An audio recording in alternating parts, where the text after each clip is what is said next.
Vos vêtements polluent-ils la planète? Fabrication, teinture, transport, connaissez-vous l'empreinte écologique de votre garde-robe? Prenons une tenue du quotidien, t-shirt, chemise, pantalon et basket. Pour fabriquer ce t-shirt, il a fallu près de 3000 litres d'eau. Cette chemise, eh bien, elle contient des matières synthétiques. Mon jean, il a été fabriqué à partir de pétrole et ces chaussures viennent de Chine. Bref, le bilan environnemental de ma tenue, il est mauvais. Alors comment s'habiller de manière plus éco-responsable? Le mieux c'est encore de ne rien acheter. Un vêtement abîmé, autant le réparer.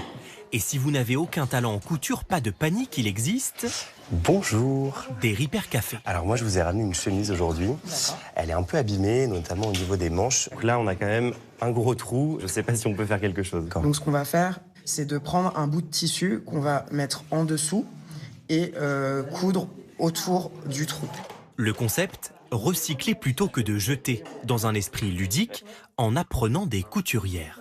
Ça permet d'aider les gens qui ne savent pas coudre et d'éviter de jeter tous ces vêtements. 10 minutes pour raccommoder ma chemise, le prix est libre. C'était une courte réparation, mais parfois, c'est vrai que si on a un vêtement vraiment abîmé, on ne peut pas toujours faire des miracles ici.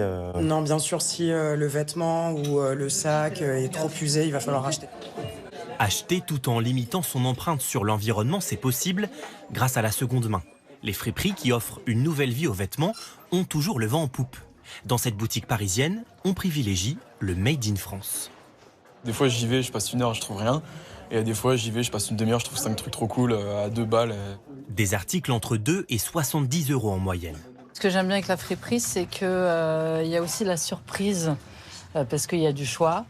En revanche, si vous comptez acheter du neuf qui pollue moins, il faut viser des marques dites éthiques, mais les prix ne sont plus du tout les mêmes. Pour cette professionnelle qui s'est lancée il y a 8 ans, 2 critères à prendre en compte. Le pays de fabrication et la matière naturelle de préférence, éviter le synthétique. Donc c'est un t-shirt, il est 100% coton bio, c'est mieux pour la planète. Il est fabriqué au Portugal, il coûte 25 €. C'est vrai que c'est pas du tout les mêmes prix que dans la mode jetable. On va le payer plus cher parce qu'il est plus éthique, parce qu'il a été produit dans des conditions dignes, aussi bien sociales qu'écologiques. Concrètement, quelle différence de prix? À gauche, ma tenue issue de la fast fashion, 140 € au total.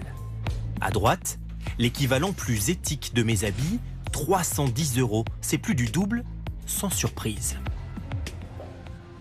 Bon, il n'y a pas de débat possible. Niveau prix, la fast fashion reste imbattable. Mais qui dit mode éthique dit vêtements de meilleure qualité, durable, que vous garderez plus longtemps dans votre penderie.